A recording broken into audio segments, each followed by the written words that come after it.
10th standard chemistry third chapter reactivity series and electrochemistry അതിലെ let's assess questions ആണ് ഇന്ന് നമ്മൾ ഡിസ്കസ് ചെയ്യുന്നത്. അപ്പൊ ഇതുവരെയുള്ള ക്ലാസ്സുകളുടെ ലിങ്ക് ഡിസ്ക്രിപ്ഷൻ ബോക്സിൽ കൊടുത്തിട്ടുണ്ട് കേട്ടോ. First question, the solution of ZnSO4, FeSO4 and CuSO4 copper sulfate are taken in 3 different test tubes. Suppose an iron nail is kept immersed in each one.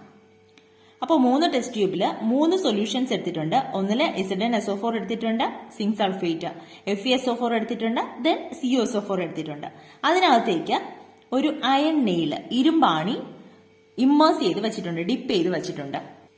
ഇങ്ങനൊരു സംവിധാനമാണ് പറയുന്നത്. 3 ടെസ്റ്റ് ട്യൂബിൽ 3 സൊല്യൂഷൻസ് എടുത്തിട്ടുണ്ട്. അതിലൊരു iron nail ഇരുമ്പാണി dip ചെയ്ത് വെച്ചിട്ടുണ്ട്. First question, in which test tube the iron nail undergoes A colour change? ഏത് test ട്യൂബിലെ iron നെയിലിനാണ് ഒരു കളർ ചേഞ്ച് ഉണ്ടാകുന്നതെന്നാണ് ചോദിച്ചിരിക്കുന്നത്. അപ്പോൾ നമ്മൾ എങ്ങനെയാ കണ്ടുപിടിക്കുക? ഡിസ്പ്ലേസ്മെന്റ് റിയാക്ഷൻ നടക്കുന്ന ടെസ്റ്റ് ട്യൂബിലായിരിക്കും കളർ ചേഞ്ച് ഉണ്ടാകുന്നത്, അല്ലെ? നമ്മൾ പഠിച്ചതാണ്. അപ്പൊ അതെങ്ങനെ നോക്കും? ഇവിടെ മെറ്റൽ എന്ന് പറയുന്നത് സിങ്ക് ആണ്, ഇവിടെ അയൺ എന്ന് പറയുന്നത് Fe, ഇവിടെയും Fe, ഇവിടെയും Fe. അപ്പൊ 2 മെറ്റൽ തന്നാല് നമുക്കറിയാം റിയാക്ടിവിറ്റി കൂടിയ മെറ്റലാണ് നമ്മൾ ഡിപ്പ് ചെയ്യുന്നതെങ്കിൽ, അതായത് ഈ സൊല്യൂഷനിൽ എടുത്തിരിക്കുന്ന മെറ്റലിനേക്കാൾ റിയാക്ടിവിറ്റി കൂടിയ മെറ്റലാണ് ഡിപ്പ് ചെയ്യുന്നതെങ്കിൽ അവിടെ ഡിസ്പ്ലേസ്മെന്റ് റിയാക്ഷൻ നടക്കും. നമ്മളൊരു ക്ലാസ്സിൽ പഠിച്ചതാണ്. അപ്പോൾ ഇവിടെ Feക്കാണോ അയണിനാണോ സിങ്കിനാണോ റിയാക്ടിവിറ്റി കൂടുതൽ? റിയാക്ടിവിറ്റി സീരീസിൽ നോക്കുക. റിയാക്ടിവിറ്റി സീരീസിൽ അയണിനാണോ സിങ്കിനാണോ റിയാക്ടിവിറ്റി കൂടുതൽ? സിങ്കിനാണ് റിയാക്ടിവിറ്റി കൂടുതൽ. അയണിന് റിയാക്ടിവിറ്റി കുറവാണ്, സിങ്കിനാണ് റിയാക്ടിവിറ്റി കൂടുതൽ. അപ്പോൾ ഇവിടെ റിയാക്ഷൻ നടക്കില്ല. രണ്ടാമത്തെ ടെസ്റ്റ് ട്യൂബ് നോക്കിയേ. രണ്ടാമത്തെ ടെസ്റ്റ് ട്യൂബിലും ഇത് അയൺ ആണ്, ഇവിടെയും അയൺ ആണ്. രണ്ടും സെയിം അല്ലേ? ഇവിടെയും ഒരു ചേഞ്ചും നടക്കില്ല, കാരണം ഡിപ്പ് ചെയ്ത് വെച്ചിരിക്കുന്നതും അയൺ തന്നെയാണ്, ആ സൊല്യൂഷനകത്ത് കിടക്കുന്ന മെറ്റലും അയൺ തന്നെയാണ്. അപ്പൊ അവിടെ ഒരു മാറ്റവും സംഭവിക്കില്ല. ദെൻ മൂന്നാമത്തെ ടെസ്റ്റ് ട്യൂബിലോ ഇരുമ്പാണി, അത് അയൺ ആണ്, ഇവിടെ കോപ്പർ ആണ്. അപ്പോൾ അയണിനാണോ കോപ്പറിനാണോ റിയാക്ടിവിറ്റി കൂടുതൽ? നോക്കിക്കേ, കോപ്പറിനാണോ അയണിനാണോ? അയണിനാണ് റിയാക്ടിവിറ്റി കൂടുതൽ, അല്ലെ? അപ്പൊ ഇവിടെ ഡിപ്പ് ചെയ്ത അയണിന് റിയാക്ടിവിറ്റി കൂടുതൽ കാണിച്ചത് മൂന്നാമത്തെ ടെസ്റ്റ് ട്യൂബിലാണ്. കോപ്പറിന് അയണിനേക്കാളും റിയാക്ടിവിറ്റി കുറവാണ്. അപ്പൊ ഇവിടെയാണ് കളർ ചേഞ്ച് നടക്കുക, മൂന്നാമത്തെ ടെസ്റ്റ് ട്യൂബിൽ. അതായത് കോപ്പർ സൾഫേറ്റ് CuSO4 സൊല്യൂഷനിൽ ഡിപ്പ് ചെയ്ത അയണിലെ അയൺ നെയിൽ, അതിനാണ് കളർ ചേഞ്ച് സംഭവിക്കുക. അപ്പൊ ഇവിടെ ടെസ്റ്റ് ട്യൂബിൽ 1, 2, 3 എന്ന് നമ്മൾ നമ്പർ കൊടുക്കുവാണെങ്കിൽ in which test tube the iron nail undergoes A colour change? ഏത് ടെസ്റ്റ് ട്യൂബിലാണ്? മൂന്നാമത്തെ ടെസ്റ്റ് ട്യൂബിൽ. അല്ലെങ്കിൽ എങ്ങനെ പറയാം? The iron nail immersed in the solution of CuSO4 solution, CuSO4 copper sulphate undergo A colour change, അങ്ങനെ പറയാൻ വേണമെങ്കിൽ. Question, what is the reaction taking place here? അപ്പൊ നമ്മൾ കണ്ടു CuSO4 സൊല്യൂഷനിൽ എടുത്തിരിക്കുന്ന അയൺ നെയിലിനാണ് ചേഞ്ച് സംഭവിക്കുന്നത്, നമ്മൾ കണ്ടു. അപ്പൊ അതിന്റെ റിയാക്ഷൻ എഴുതാനാണ് പറഞ്ഞിരിക്കുന്നത്. അപ്പൊ എങ്ങനെ എഴുതാം? നോക്കിയേ, കോപ്പർ സൾഫേറ്റ് സൊല്യൂഷനിൽ അയൺ നെയിൽ. അപ്പൊ കോപ്പർ സൾഫേറ്റ് അയൺ നെയിൽ നമ്മൾ എവിടെയാണ് ഡിപ്പ് ചെയ്യുന്നത്? Iron Fe plus CuSO4. ഇവിടെ ഡിസ്പ്ലേസ്മെന്റ് റിയാക്ഷൻ ആണ് നടക്കുന്നത്, അതായത് ഈ കോപ്പറിന്റെ സ്ഥാനത്ത് എന്ത് വരും? അയൺ വരും. FeSO4 plus copper. ഇതിനാണ് നമ്മൾ ഡിസ്പ്ലേസ്മെന്റ് റിയാക്ഷൻ എന്ന് പഠിച്ചത്. Justify your answer. എന്തുകൊണ്ടാണ് നിങ്ങൾക്ക് ഈ ആൻസർ കിട്ടിയെന്നുള്ളത് ജസ്റ്റിഫൈ ചെയ്യാനാണ് പറഞ്ഞിരിക്കുന്നത്. അപ്പോൾ എന്ത് പറയാം? Iron displaces copper from copper sulphate because iron is higher reactivity than copper. അയണിനാണ് കോപ്പറിനെക്കാളും റിയാക്ടിവിറ്റി കൂടുതൽ, അതുകൊണ്ടാണ് ഈ ചേഞ്ച് സംഭവിച്ചത്. ആൻസർ നമുക്ക് ഇങ്ങനെ എഴുതാം: iron displaces copper from copper sulphate because iron is higher reactivity than copper. Next question, compare the electrolysis of molten potassium chloride and solution of potassium chloride. What are the processes taking place at the cathode and the anode? അപ്പോൾ molten സ്റ്റേറ്റിലുള്ള potassium ക്ലോറൈഡിന്റെയും potassium chloride സൊല്യൂഷന്റെയും electrolysis compare ചെയ്യാനാണ് പറഞ്ഞിരിക്കുന്നത്. ആനോഡിലും കാഥോഡിലും നടക്കുന്ന reaction എഴുതാനും പറഞ്ഞിട്ടുണ്ട്. അപ്പൊ നമ്മൾ പഠിച്ചത് electrolysis of molten sodium chloride ആണ്, ഓർക്കുന്നുണ്ടോ? NaClന്റെ മോൾട്ടൺ സ്റ്റേറ്റിലുള്ള ഇലക്ട്രോളിസിസ് നമ്മൾ പഠിച്ചു. സോഡിയം ക്ലോറൈഡിന്റെ സൊല്യൂഷനിലുള്ള ഇലക്ട്രോളിസിസ് നമ്മൾ പഠിച്ചു. അവിടെ സോഡിയത്തിന്റെ സ്ഥാനത്ത് ഇവിടെ പൊട്ടാസ്യം വന്നു. ആ ഒരു വ്യത്യാസമേ ഉള്ളൂ. സോഡിയം ക്ലോറൈഡ് പോലെ തന്നെയാണ് പൊട്ടാസ്യം ക്ലോറൈഡ്. Na+ന് പകരം നമ്മൾ K+ എഴുതും. അത്രയേ ഉള്ളൂ അതിന്റെ വ്യത്യാസം. അപ്പോൾ നോക്കാം നമുക്ക്. അപ്പോൾ ഇതാണ് നമ്മൾ കണ്ട മോൾട്ടൺ സ്റ്റേറ്റിലുള്ള സോഡിയം ക്ലോറൈഡിന്റെ ഇലക്ട്രോളിസിസ്. ഓർക്കുന്നുണ്ട്, നമ്മൾ ആ ക്ലാസ്സിലെ സെയിം പിക്ചർ തന്നെയാണ് കണ്ടത്. അപ്പോൾ ഇലക്ട്രോളിസിസിൽ ആനോഡ് പോസിറ്റീവ് ചാർജ് ആണ്, കാഥോഡ് നെഗറ്റീവ് ചാർജ് ആണ്. മറന്നു പോയി ഓർത്തിരിക്കാൻ വേണ്ടിയിട്ടുള്ള ട്രിക്കൊക്കെ നമ്മൾ ആ ക്ലാസ്സിൽ തന്നെ പഠിച്ചതാണ്. അപ്പോൾ ഇവിടെ NaCl കളഞ്ഞിട്ട് നമ്മൾ KCl എഴുതുന്നു. മോൾട്ടൺ NaClന് പകരം മോൾട്ടൺ KCl. അപ്പോൾ NaCl നമ്മൾ Na+Cl- എന്നീ അയോണുകളാണ് ഉണ്ടായത് അല്ലേ? അപ്പോൾ KCl ആകുമ്പോഴോ K+Cl-. എന്നയുടെ സ്ഥാനത്ത് K അങ്ങ് കൊടുത്താൽ മതി. എന്നയുടെ സ്ഥാനത്ത് K. അപ്പോൾ ഈ NaCl സൊല്യൂഷന് പകരം എന്തെടുക്കും? KCl solution, potassium chloride. ഇനി ആനോഡിൽ നടക്കുന്ന റിയാക്ഷൻ സെയിം തന്നെയാണ്, ഒരു മാറ്റവും ഇല്ല. ആനോഡിൽ ക്ലോറിൻ, അതായത് ആനോഡ് എന്ന് പറയുമ്പോൾ പോസിറ്റീവ് ചാർജ് ആണ്. പോസിറ്റീവ് ചാർജിലോട്ട് ഏത് അയോണാണ് അട്രാക്ട് ചെയ്യുന്നത്? Negative ion. ക്ലോറിൻ അല്ലേ negative ion?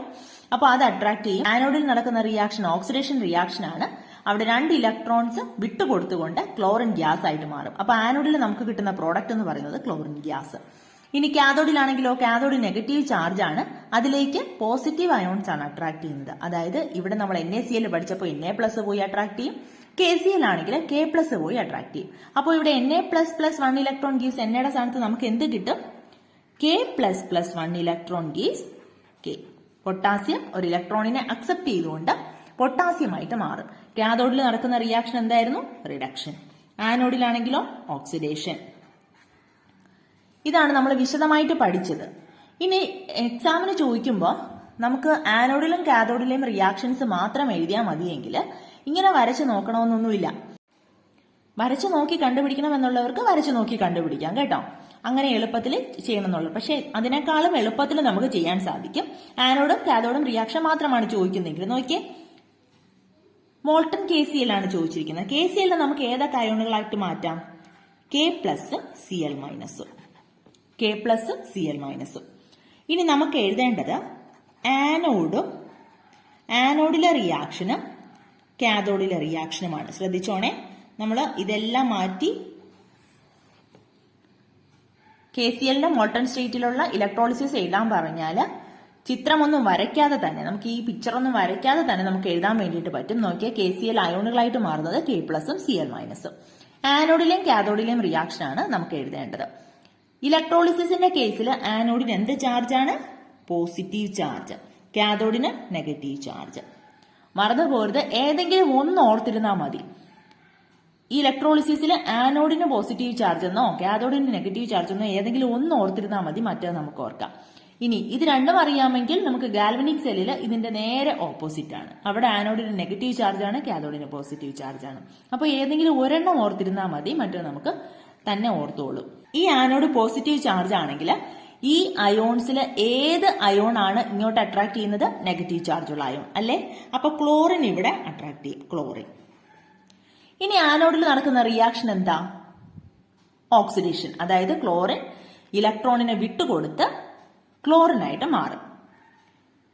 Chlorine ion, 2 chlorine ion 2 ഇലക്ട്രോണിനെ വിട്ടുകൊടുത്ത് ക്ലോറിൻ ഗ്യാസ് ആയിട്ട് മാറും. ഓക്സിഡേഷൻ ആണ് നടക്കുന്നത്, അതുകൊണ്ടാണ്. കാഥോഡിൽ റിഡക്ഷൻ ആണ് നടക്കുന്നത്, നമുക്കറിയാം. കാഥോഡിന്റെ ചാർജ് നെഗറ്റീവ് ചാർജ് ആണ്. അപ്പോൾ പോസിറ്റീവ് അയോൺ ആണ് ഇങ്ങോട്ട് അട്രാക്ട് ചെയ്യുന്നത്, അതായത് K+. ഇവിടെ എന്താ ചെയ്യുക? എന്ത് റിയാക്ഷൻ നടക്കുന്ന? K+ റിഡക്ഷൻ ആണ്. അപ്പോൾ ഒരു ഇലക്ട്രോണിനെ അക്സെപ്റ്റ് ചെയ്തുകൊണ്ട് പൊട്ടാസ്യം ആറ്റമായിട്ട് മാറും. ഇതാണിപ്പോ ചോദിച്ചിരിക്കുന്നത്, ആനോഡിലും കാഥോഡിലും നടക്കുന്ന റിയാക്ഷൻ എന്താണ്. അപ്പോൾ ഇത് എഴുതാലോ. അപ്പോൾ പൊട്ടാസ്യം ക്ലോറൈഡിന്റെ മോൾട്ടൺ സ്റ്റേറ്റിലുള്ള ഇലക്ട്രോളിസിസ് ആയി. Molten potassium chloride. ഇനി പൊട്ടാസ്യം ക്ലോറൈഡ് സൊല്യൂഷൻ ആണെങ്കിലോ, നമ്മൾ സോഡിയം ക്ലോറൈഡ് സൊല്യൂഷനിൽ പഠിച്ചതുപോലെ തന്നെയാണ്. അപ്പോൾ വിശദമായിട്ട് നമ്മൾ പിക്ചർ വെച്ച് തന്നെ പഠിക്കാതെ പൊട്ടാസ്യം ക്ലോറൈഡ് സൊല്യൂഷൻ തന്നാൽ എങ്ങനെ എഴുതാമെന്ന് നോക്കാം ഷോർട്ടായിട്ട്. നോക്കിയേ, പൊട്ടാസ്യം ക്ലോറൈഡ് KCl സൊല്യൂഷൻ ആണ്. KCl സൊല്യൂഷൻ എന്ന് പറയുമ്പോൾ അവിടെ ഏതൊക്കെ അയോണുകൾ ഉണ്ടാവും? K+Cl-. ഇനി വാട്ടർ ഇല്ലേ? അപ്പോൾ H3O+, OH-. ഇങ്ങനെ അയോണുകൾ ഉണ്ടാവും. നെഗറ്റീവ് അയോണുകൾ, പോസിറ്റീവ് അയോണുകൾ.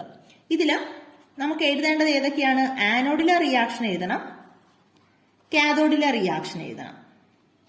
നമുക്കറിയാം ആനോഡിൽ നടക്കുന്നത് ഓക്സിഡേഷൻ, കാഥോഡിൽ നടക്കുന്നത് റിഡക്ഷൻ.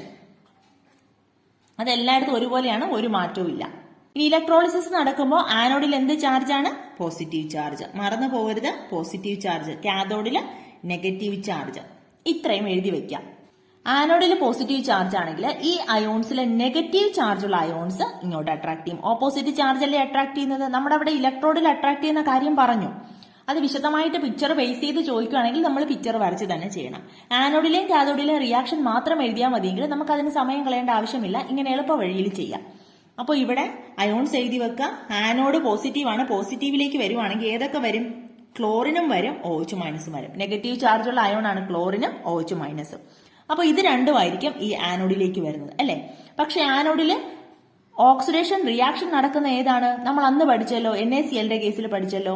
ഇവിടെ ഓക്സിഡേഷൻ പവർ കൂടുതൽ ഏതിനാണ്? ക്ലോറിനാണ്. ഓക്സിഡൈസ് ചെയ്യാനുള്ള പ്രവണത ഏതിനാണ് കൂടുതൽ? ക്ലോറിനാണ്. അപ്പൊ ഇവിടെ ക്ലോറിൻ 2 ഇലക്ട്രോണിനെ വിട്ടുകൊടുത്തുകൊണ്ട് ക്ലോറിൻ ഗ്യാസ് ആയിട്ട് മാറും. 2 ക്ലോറിൻ അയോൺ 2 ഇലക്ട്രോണിനെ വിട്ടുകൊടുത്ത് ക്ലോറിൻ ഗ്യാസ് ആയിട്ട് മാറും. ആനോഡിൽ നടക്കുന്ന റിയാക്ഷൻ ഇതാണ്. ഓക്സിഡേഷൻ നടക്കുന്നതെന്ന് പറഞ്ഞാൽ ഇലക്ട്രോണിനെ വിട്ടുകൊടുക്കുന്ന റിയാക്ഷനാണ് ഓക്സിഡേഷൻ എന്ന് പറയുന്നത്. അപ്പൊ ഇനി കാഥോഡിലേക്ക് ഏതൊക്കെയാണ് വരുന്നത്? K+ വരും, H3O+ വരും. അപ്പൊ ഇതില് ഏതിനാണ് റെഡ്യൂസിംഗ് പവർ കൂടുതൽ? റെഡ്യൂസ് ചെയ്യാനുള്ള പ്രവണത കൂടുതൽ H3O+നാണ്. അതായത് വാട്ടർ മോളിക്യൂളിനാണ്. ഏതിനേക്കാളും? പൊട്ടാസ്യത്തിനേക്കാളും. വാട്ടർ മോളിക്യൂള് ഇലക്ട്രോണിനെ അക്സെപ്റ്റ് ചെയ്ത്, ഇത് ഇക്വേഷൻ ബാലൻസ് ചെയ്യാൻ വേണ്ടിയിട്ട് 2 കൊടുക്കാം. 2 വാട്ടർ മോളിക്യൂൾ 2 ഇലക്ട്രോണിനെ അക്സെപ്റ്റ് ചെയ്തുകൊണ്ട് ഹൈഡ്രജൻ ഗ്യാസ് ഉണ്ടാകും. Hydrogen gas OH-. Hydrogen gas ആണ് ഇവിടെ പ്രൊഡ്യൂസ് ചെയ്യുന്നത്. ഏതിലാ? കാഥോഡില്. അപ്പൊ കാഥോഡിൽ നടക്കുന്ന റിയാക്ഷൻ ഇതാണ്. നമ്മൾ സോഡിയത്തിന്റെ കേസിലും സോഡിയം ക്ലോറിന്റെ കേസിലും സെയിം റിയാക്ഷൻ തന്നെയാണ് നടക്കുന്നത്. ആനോഡില് ക്ലോറിൻ തന്നെയാണ് പോകുന്നത്, കാഥോഡില് വാട്ടർ മോളിക്യൂൾ തന്നെയാണ് പോകുന്നത്. അപ്പൊ പഠിച്ചവർക്ക് ഓർമ്മയുണ്ടാകും. വിശദമായിട്ട് മനസ്സിലാക്കണമെങ്കിൽ അത് കണ്ടു നോക്കാം കേട്ടോ. അതൊന്ന് കണ്ടു നോക്കുക, വിശദമായിട്ട് പഠിച്ചെടുക്കുക. ഇനി നമ്മൾ ഷോർട്ടായിട്ട് എക്സാമിന് ചോദിക്കുമ്പോൾ ആനോഡും കാഥോഡും റിയാക്ഷൻ മാത്രം എഴുതിയാൽ മതിയെങ്കിൽ ഇങ്ങനെ എഴുതിയാൽ മതി. KCl സൊല്യൂഷൻ ആണ്, അല്ലെങ്കിൽ മോൾട്ടൺ KCl ആണ്. അങ്ങനെയാണെങ്കിൽ അതിലുള്ള അയോൺസ് ആദ്യം എടുത്തെഴുതുക. ഇനി ആനോഡ്, കാഥോഡ്. ആനോഡ് എന്ന് പറയുന്നത് ഇലക്ട്രോളിസിന്റെ കേസിലെ പോസിറ്റീവ് ചാർജ് ആണ്, കാഥോഡ് നെഗറ്റീവ് ചാർജ് ആണ്.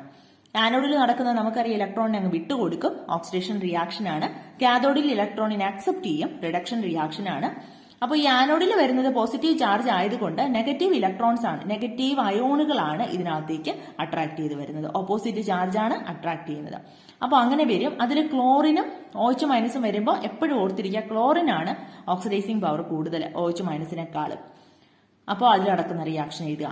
കാഥോഡിൽ 2 അയോണുകൾ വരും. അതിൽ വാട്ടർ മോളിക്യൂളിനാണ് ഇവിടുത്തെ കേസിൽ റെഡ്യൂസിങ് പവർ കൂടുതൽ. അപ്പൊ അങ്ങനെ കാഥോഡിൽ റിയാക്ഷൻ നടക്കും. അപ്പൊ ഏകദേശം ഇതൊക്കെ തന്നെ നിങ്ങൾക്ക് ചോദിക്കുള്ളൂ. NaCl, പൊട്ടാസ്യം ക്ലോറൈഡ്, അങ്ങനെയുള്ള ക്വസ്റ്റ്യൻസേ ചോദിക്കുള്ളൂ. അപ്പോൾ ഇത് കഴിഞ്ഞിട്ട് നിങ്ങൾക്ക് പ്രീവിയസ് ഇയേഴ്സിലുള്ള ക്വസ്റ്റ്യൻസ് വെച്ചിട്ട്, അതായത് 2-3 വർഷത്തെ ക്വസ്റ്റ്യൻ പേപ്പറിലെ ക്വസ്റ്റ്യൻസ് വെച്ചിട്ട് ഈ ചാപ്റ്ററിൽ എന്തൊക്കെയാണ് ചോദിച്ചിരിക്കുന്നത് എന്നുള്ള ക്വസ്റ്റ്യൻസ് വെച്ചിട്ട് ഒരു വീഡിയോ ചെയ്യുന്നുണ്ട്. അപ്പോൾ അത് കാണുമ്പോൾ നിങ്ങൾക്ക് മനസ്സിലാകും എങ്ങനെയൊക്കെ പഠിക്കണം, എന്തൊക്കെ പഠിച്ചാൽ മതി ഈ ചാപ്റ്ററിൽ നിന്ന് കേട്ടോ. 3ാമത്തെ ക്വസ്റ്റ്യൻ, 3 ക്വസ്റ്റ്യൻ ആണുള്ളത് ഇതിനകത്ത്. You are given a solution of AgNO3, silver nitrate, a solution of MgSO4, magnesium sulfate, a Ag rod and a magnesium ribbon. How can you arrange a galvanic cell using these? അപ്പൊ ഇത് വെച്ചിട്ട് ഒരു galvanic cell arrange ചെയ്യാനാണ് പറഞ്ഞിരിക്കുന്നത്. Galvanic cell വരയ്ക്കാം. അപ്പൊ നമ്മൾ നേരത്തെയും അതിനകത്ത് ചാപ്റ്ററിനകത്ത് നമ്മൾ പഠിച്ചതാണ്. Write down the reactions taking place at the cathode and anode. ആനോഡിലും കാഥോഡിലും നടക്കുന്ന റിയാക്ഷൻസ് എഴുതുക. അപ്പൊ എങ്ങനെയാ അത് അറേഞ്ച് ചെയ്യുന്നത് നമുക്ക് നോക്കാം. അപ്പൊ ഇത്രയാണ് നമുക്ക് തന്നിട്ടുള്ളത്. Silver nitrate solution, magnesium sulphate solution, then Ag, Mg. അപ്പൊ ഇത് വെച്ചിട്ട് നമുക്കൊരു ഗാൽവനിക് സെല്ല് നിർമ്മിക്കണം. ഗാൽവനിക് സെല്ല് 2 ബീക്കർ എടുക്കുക. ഓർക്കുന്നുണ്ടല്ലോ, നമ്മൾ അതിൽ വരച്ചു നോക്കിയതാണ്. 2 ബീക്കർ എടുക്കുക. ഒരു ബീക്കറിനകത്തേക്ക് Ag ഡിപ്പ് ചെയ്യുക. അതായത് AgNO3 സൊല്യൂഷൻ എടുക്കുന്ന ബീക്കറിൽ Ag ഡിപ്പ് ചെയ്യുക. MgSO4 സൊല്യൂഷൻ എടുക്കുന്ന ബീക്കറിലേക്ക് Mg ഡിപ്പ് ചെയ്യുക. അപ്പൊ ഞാൻ പറഞ്ഞു വന്ന റിയാക്ടിവിറ്റി കൂടിയ മെറ്റൽ ഏതാണോ അത് ആദ്യത്തെ ബീക്കറിൽ വരയ്ക്കുക. അങ്ങനെയാകുമ്പോൾ നമുക്ക് ഏത് ഗാൽവനിക് സെല്ലും ഒരുപോലെ അങ്ങ് വരച്ചു പോവാം. അതായത് മുകളിൽ ചാർജ് വരുമ്പോൾ negative to positive, anode to cathode. അപ്പോൾ നമുക്ക് ഇലക്ട്രോൺ ഫ്ലോ ചോദിച്ചാലും ആനോഡ് ടു കാഥോഡ് ഒരേ ദിശയിൽ അങ്ങ് വരച്ച് പഠിക്കാം. അതുകൊണ്ട് ഞാൻ പറഞ്ഞു റിയാക്ടിവിറ്റി കൂടിയ മെറ്റൽ ആദ്യത്തെ ബീക്കറിൽ എടുക്കാം. അപ്പോൾ ഇതിൽ റിയാക്ടിവിറ്റി കൂടിയത് ഏതാന്ന് നോക്കാം. സിൽവർ ആണോ മഗ്നീഷ്യം ആണോ? റിയാക്ടിവിറ്റി കൂടുതൽ സിൽവർ ഇവിടെ കിടപ്പുണ്ട്, മഗ്നീഷ്യം മുകളിലാണ്. അപ്പോൾ മഗ്നീഷ്യത്തിനാണ് റിയാക്ടിവിറ്റി കൂടുതൽ ഏതിനേക്കാളും? സിൽവറിനേക്കാളും. അപ്പോൾ മഗ്നീഷ്യം സൾഫേറ്റ് നമുക്ക് ആദ്യത്തേൽ എടുക്കാം. അപ്പോൾ ഇത് മഗ്നീഷ്യം സൾഫേറ്റ് MgSO4. അപ്പോൾ ഇതാണെങ്കിലോ ഇതില് silver nitrate AgNO3. Magnesium sulphate solution എടുത്ത ബീക്കറിനകത്തേക്ക് നമ്മൾ എന്ത് ഡിപ്പ് ചെയ്യും? മഗ്നീഷ്യം റിബൺ എന്നാണ് ഇതിൽ പറഞ്ഞിരിക്കുന്നത്, അത് ഡിപ്പ് ചെയ്യാം. മഗ്നീഷ്യം സിൽവർ നൈട്രേറ്റ് സൊല്യൂഷൻ എടുത്തിരിക്കുന്നതിനകത്തേക്ക് നമ്മൾ സിൽവർ ഡിപ്പ് ചെയ്യാം. Silver road Ag. ഇനി ഇതിനകത്തേക്ക് വേറൊരു സംഭവം കൂടി ഉണ്ടല്ലോ, എന്താ അത്? Salt bridge. ഒക്കെ നമ്മൾ വളരെ വിശദമായിട്ട് പഠിച്ചാണ്. ഗാൽവനിക് സെല്ലിൽ ഒരു സോൾട്ട് ബ്രിഡ്ജ് ഉണ്ട്. അത് കഴിഞ്ഞിട്ട് ഇതിനെ കണക്ട് ചെയ്തുകൊണ്ട് നമുക്കൊരു വോൾട്ട് മീറ്റർ, കറണ്ടിന്റെ ചേഞ്ച് മനസ്സിലാക്കാൻ വേണ്ടിയിട്ടാണ് വോൾട്ട് മീറ്റർ. ഇനി ഈ Mg എന്ന് പറയുന്നത് എന്താണ്? ആനോഡ്. ഇത് കാഥോഡ്. ഗാൽവനിക് സെല്ലിൽ ആനോഡ് എന്ന് പറയുന്നത് നെഗറ്റീവ് ചാർജ് ആണ്, മറന്നു പോകരുത്, നെഗറ്റീവ് ചാർജ് ആണ്. കാഥോഡ് എന്ന് പറയുന്നത് പോസിറ്റീവ് ചാർജ് ആണ്. പോസിറ്റീവ് ചാർജ്, ഇത് നെഗറ്റീവ് ചാർജ്. ഇനി ഇതിനകത്ത് നടക്കുന്ന റിയാക്ഷൻസ് എഴുതാൻ എളുപ്പമല്ലേ? ഇതിന്റെ ഇലക്ട്രോൺസ് ഫ്ലോ എങ്ങനെയാണ്? എപ്പോഴും ആനോഡ് ടു കാഥോഡ്, നെഗറ്റീവിൽ നിന്ന് പോസിറ്റീവിലേക്ക്. അതിങ്ങനെ ഓർത്താൽ മതി. ഇലക്ട്രോണിന്റെ ചാർജ് എന്താ? നെഗറ്റീവ് അല്ലേ? ഇലക്ട്രോൺസ് എന്ന് പറയുമ്പോൾ നെഗറ്റീവ് അല്ലേ? അപ്പോൾ നെഗറ്റീവിൽ നിന്ന് പോസിറ്റീവിലേക്ക്, അങ്ങനെ ഓർത്തിരുന്നാൽ മതി. Anode to cathode. അപ്പോൾ ഇവിടെ നടക്കുന്ന റിയാക്ഷൻ, ആനോഡിൽ എന്ത് റിയാക്ഷൻ ആണ് നടക്കുന്നത്? മഗ്നീഷ്യം ഇലക്ട്രോണിനെ വിട്ടുകൊടുത്തുകൊണ്ട് മഗ്നീഷ്യമായിട്ട് മാറും. ഓക്സിഡേഷൻ റിയാക്ഷൻ ആണ് നടക്കുന്നത്. കാഥോഡിൽ സിൽവർ Ag ഇലക്ട്രോണിനെ അക്സെപ്റ്റ് ചെയ്തുകൊണ്ട് Ag ആയിട്ട് മാറും. റിഡക്ഷൻ റിയാക്ഷൻ ആണ് നടക്കുന്നത്. അപ്പൊ നമുക്കത് എഴുതി നോക്കാം. ആനോഡിൽ നടക്കുന്ന റിയാക്ഷൻ, മഗ്നീഷ്യം 2 ഇലക്ട്രോണിനെ വിട്ടുകൊടുത്തുകൊണ്ട് Mg2+ അയോൺ ആയിട്ട് മാറും. ആനോഡില് ഓക്സിഡേഷൻ റിയാക്ഷൻ ആണ് നടക്കുന്നത്, അതായത് ഇലക്ട്രോണിനെ വിട്ടുകൊടുക്കും. 2 ഇലക്ട്രോണിനെ വിട്ടുകൊടുത്ത് Mg2+ അയോൺ ആയിട്ട് മാറും. ഇനി കാഥോഡിലാണെങ്കിലോ, കാഥോഡില് റിഡക്ഷൻ റിയാക്ഷൻ ആണ് നടക്കുന്നത്, അതായത് അക്സെപ്റ്റ് ചെയ്യാണ് ചെയ്യുന്നത് ഇലക്ട്രോണിനെ. ഇവിടെ സിൽവർ ആണ്, അപ്പോൾ സിൽവർ അയോൺ Ag+ അയോൺ ഒരു ഇലക്ട്രോണിനെ അക്സെപ്റ്റ് ചെയ്തുകൊണ്ട് Ag ആറ്റമായിട്ട് മാറും. ഇതാണ് ആനോഡിലും കാഥോഡിലും നടക്കുന്ന റിയാക്ഷൻ. നമുക്ക് ഇത്രയും മാത്രമേ ഇപ്പൊ ചോദിച്ചിട്ടുള്ളൂ. ഗാൽവനിക് സെല്ലിന്റെ ഓവറോൾ റിയാക്ഷൻ ചോദിച്ചാൽ നമ്മൾ എങ്ങനെ എഴുതുക? ഈ ആനോഡിലെ റിയാക്ഷൻ കാഥോഡിലെ റിയാക്ഷനും തമ്മിൽ ആഡ് ചെയ്തു. അങ്ങനെയാണെങ്കിൽ നമുക്ക് എന്ത് കിട്ടും? ഗാൽവനിക് സെല്ലിന്റെ റിയാക്ഷൻ ചോദിച്ചു എന്ന് കരുതുക. ഇപ്പൊ നിങ്ങൾക്ക് ടെക്സ്റ്റ് ബുക്കിൽ ഇത്രേ ചോദിച്ചിട്ടുള്ളൂ. ചോദിക്കുവാണെങ്കിൽ നമ്മൾ ഇത് രണ്ടും കൂടെ ആഡ് ചെയ്യും. ഇത് രണ്ടും കൂടെ ആഡ് ചെയ്യുമ്പോൾ ഇവിടെ 2 ഇലക്ട്രോൺ 2+ എന്നുണ്ട്, ഇവിടെ 1 ഇലക്ട്രോണേ ഉള്ളൂ, 1+ ഉള്ളൂ. അപ്പം അന്ന് നമ്മൾ പറഞ്ഞപ്പോൾ എന്ത് പറഞ്ഞു? ഈ ഇക്വേഷനെ മൊത്തത്തിൽ അങ്ങ് 2 കൊണ്ട് മൾട്ടിപ്ലൈ ചെയ്ത് എഴുതുക. അപ്പോൾ അതിന്റെ വാല്യൂനൊന്നും വ്യത്യാസം വരില്ല. അപ്പൊ എങ്ങനെ എഴുതാം? 2Ag plus 2 electron gives 2Ag. അപ്പോൾ ഈ 2 കോമൺ ആയിട്ട് അങ്ങ് കളഞ്ഞാൽ പഴയ ഇക്വേഷൻ കിട്ടും. ഇനി ഇത് രണ്ടും തമ്മിൽ ആഡ് ചെയ്യാം. ഇത് രണ്ടും തമ്മിൽ ആഡ് ചെയ്യുമ്പോൾ എങ്ങനെ ആഡ് ചെയ്യും? Mg gives Mg2+ 2 electron, 2Ag plus 2 electron gives 2Ag. ഈ 2 ഇക്വേഷൻ തമ്മിലാണ് നമ്മൾ ആഡ് ചെയ്യാൻ പോകുന്നത്. ഈ 2 ഇക്വേഷൻ തമ്മിൽ ആഡ് ചെയ്യുമ്പോൾ എന്ത് കിട്ടും? ഈ 2 ഇലക്ട്രോണും ഈ 2 ഇലക്ട്രോണും ഇവിടെ കോമൺ ആണ്, അത് രണ്ടും കൂടെ കളയാം. ബാക്കി എഴുതാമല്ലോ. Mg plus 2Ag plus gives Mg2+ plus 2Ag. ഇതാണ് ഗാൽവനിക് സെല്ലിന്റെ റിയാക്ഷൻ ചോദിച്ചാൽ നമുക്ക് കിട്ടുന്നത്. ഇപ്പൊ നമുക്ക് ആനോഡും കാഥോഡും മാത്രമേ ചോദിച്ചിട്ടുള്ളൂ, അത് എഴുതിയാൽ മതി. അപ്പോൾ ഇത് മുഴുവനായിട്ടുള്ള റിയാക്ഷൻ എഴുതാൻ നിങ്ങൾക്ക് അറിയാം, വളരെ സിമ്പിൾ ആയിട്ട് പഠിപ്പിച്ചതാണ്. അപ്പോൾ സംശയമുള്ളവർ ആ ക്ലാസ് കൂടെ ഒന്ന് കണ്ടു നോക്കുക കേട്ടോ. ഡിസ്ക്രിപ്ഷൻ ബോക്സിൽ എല്ലാത്തിന്റെയും ലിങ്ക് കൊടുത്തിട്ടുണ്ട്.